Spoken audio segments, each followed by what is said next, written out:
Okay, so Aemond Targaryen is probably my favourite character in the House of the Dragon storyline.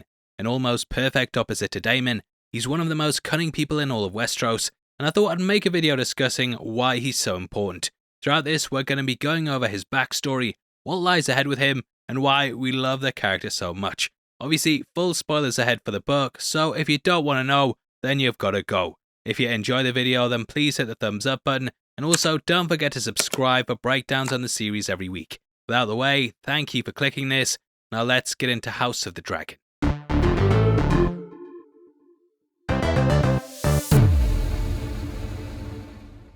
Now, as we touched upon earlier, Aemond is the perfect opposite to Daemon on a number of levels. Not only do their names sound similar, but their brothers also end up becoming the king. In the book, Alicent puts together a plan to oust Rhaenyra after the death of Viserys. It looks like the show is following the same route. This sets up the dynamic that both Aemond and Daemon are very much opposites to one another, and throughout the storyline, we see as they become bitter rivals. Both are skilled swordsmen, brilliant strategists, and Aemond stole Daemon's ex-wife's dragon just to add some salt in the wound. This creates a heated rivalry between the two that we'll discuss the outcome of later on in the video. Now, them going head to head was teased at during the banquet, and it extends far beyond just being involved in food fights. As we've seen in the series, Aemond was often overlooked when he was younger, and the book details how when he was born he was half the size of his brother Aegon. Constantly pushed around by him, this created a fire within him that slowly drove him to become more and more ambitious. Whereas Aegon had it all handed to him on a plate, Aemond had to fight for everything in his life, and this carved out an incredibly fierce character who would accomplish several things in his childhood. The books detail how he had trouble gaining a dragon, and when his family travelled to Driftmark, his father said they'd then go on to Dragonstone. Here he'd be given either an egg or a recent hatchling, which wouldn't be difficult to tame. He was completely overlooked, and Aemond saw this as a challenge, and that night he ended up travelling out to Vhagar. Vhagar had recently lost her rider Lena, but no one wanted to try tame her because of how ferocious she was. Vhagar is often referred to as the largest dragon in the realm, and getting this was a massive win for Alicent's side. Now, the series changes things up from the book, and in that he was spotted by a young Joffrey who too snuck out to see his dragon. He tried to sound the alarm and snitch on him, but Aemond kicked him into some dragon droppings before he took to the sky on the back of Vhagar. Upon his return, we had what would go on to become one of the most defining moments in his life, which was the loss of his eye. He called Rhaenyra's kid Strongs, and this caused Viserys to slash it out. Rather than being bitter over it though, Aemond accepted that day he lost an eye, but that he also gained a dragon. Badass. No else he didn't harbour hate over this. He did, however, still hold a grudge. Though this isn't stated in the book, I think this moment made Aemond realise that he had to become a fighter in case a situation like this happened again. Viserys was far smaller and weaker than he was, but because he caught him off guard, he ended up losing an eye. Thus he started to train, and the work states that thanks to Criston's help that he became a proficient swordsman. Aemond wore night black armour that had gold lace throughout it, and he became a standout figure amongst the crowds. He also placed a sapphire stone in place of his missing eye, and when he was in court, he wore an eye patch to cover this. However, when he went into battle, he'd often remove this in order to make himself seem even more intimidating. Now, Viserys ended up dying when he was 19, and after his brother was chosen to become the king, the Dance of the Dragons began. The two sides quickly scrambled to get power, and they both sought out to take as many houses as they could under their dragon wings. Some would stay loyal to Rhaenyra, whilst others would fold under the pressure from the Greens, and also their beliefs that men should be the ones in charge.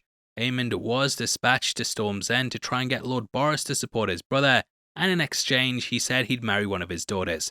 However, Viserys had been sent there too, and like we saw at the banquet, he kept provoking him. Stop it laughing, mate. I tell you, mate, you don't laugh at the lad now. The lad played a game of around and find out, and Aemond chased Viserys and his dragon Arax after saying that Luke owed him an eye. He and Vhagar killed them both, removed Viserys' eyes, and from that point, he got the name Kinslayer. Alicent was a bit like, but Aegon ended up throwing a feast for him. As I'm sure you can imagine, this also didn't go down too well with the Blacks either, and Daemon swore to Rhaenyra that there would be a son for a son. We've seen throughout the series how there's been this literal eye for an eye mentality, and also how this leads to everyone losing their sight. Daemon ended up using his Mazaria connection, and she sent assassins to kill Aegon's son Jaehaerys. They accomplished their goal, and it sent Helaena mad, which meant she could no longer ride dragons. The next big event happened at the Battle of Regress, and this saw Aemond, Aegon and Criston teaming up with one another. They successfully managed to kill Rhaenys and her dragon. However, the battle came with a cost and Aegon was severely wounded. Thus, there was a spot on the throne for someone to rule whilst Aegon recovered, and Aemond took this up, smashing those promotion goals, smashed it. Now, whereas Daemon never got to sit on the throne, Aemond saw over the realm, and as I'm sure you can guess, the guy was a G. Man even mentioned how he thought he looked better in the crown than his brother did, and he and Kristen ended up launching several attacks. This included one on Harrenhal, which they ended up taking. At this point, Sir Criston Cole was the hand of the king, and after they took over, they had Simon Strong killed. This shows why Aemond was so important, because without him, a lot of his locations wouldn't have fell under their control. During this time, Aemond also started sleeping with Alice Rivers, who he'd spared after taking Harrenhal. It was a big win, however, it did come with a loss too. Going there left King's Landing open, and Rhaenyra and Daemon managed to take over that. Aemond ended up launching a massive attack at this point, and on the back of Vhagar, he destroyed several locations owned by the Blacks. Man rained fire down on everything, turning a lot of their land into scorched earth. Harrenhal was taken back for a brief time during this, but Aemond arrived once more, saved the day, and took back his lover. She eventually ended up becoming pregnant, and later in the timeline, this child would be presented as the rightful heir to replace Aegon the Younger. However, that's a video for another time, and during the campaign by Aemond, Daemon was desperate to take him out because he'd seen how much he'd managed to cause. After going to Harrenhal, Daemon waited for him for 13 days until Aemond showed up with his pregnant wife. Eventually the pair took to the skies to do battle, and it's one of the most important moments in both the characters' lives that would lead to their deaths.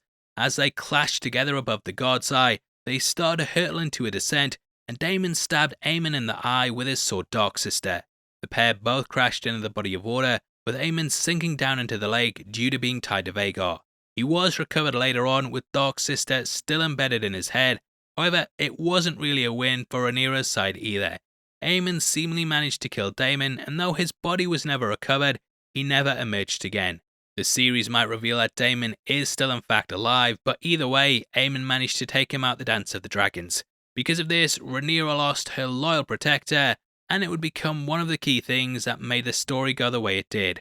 Though Aemond lived a relatively short life, he ended up becoming one of the most important characters in Fire and Blood due to how much he spun things in his brother's favour early on in the timeline. He's a character who was often overlooked, but he overcame this adversity and took out several key players on Rhaenyra's side. Killing her son was one of the most devastating things that happened to Rhaenyra, and it made her realise that she needed to fight on the same level that the Greens were. Aemond stands strong as one of the most crucial characters in Game of Thrones, and I often wonder what would have happened if he'd been on the throne instead. I know King's Landing would have fallen, and then Rhaenyra couldn't have taken over and gotten such a foothold there. He's a fascinating character to watch. I think that the series is doing a great job of bringing him to life. Obviously, I'd love to hear your thoughts on Aemond, so make sure you comment below and let me know.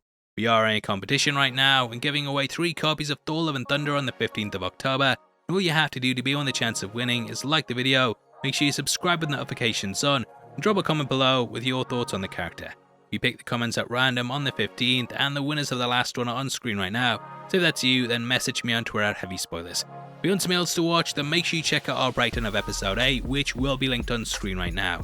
We go over all the Easter eggs in it, the ties to the books, and talk about where we think things are going, so definitely head over there right after this. Out of the way, thanks for sticking through the video. I've been Paul, I'll see you next time. Take care, peace.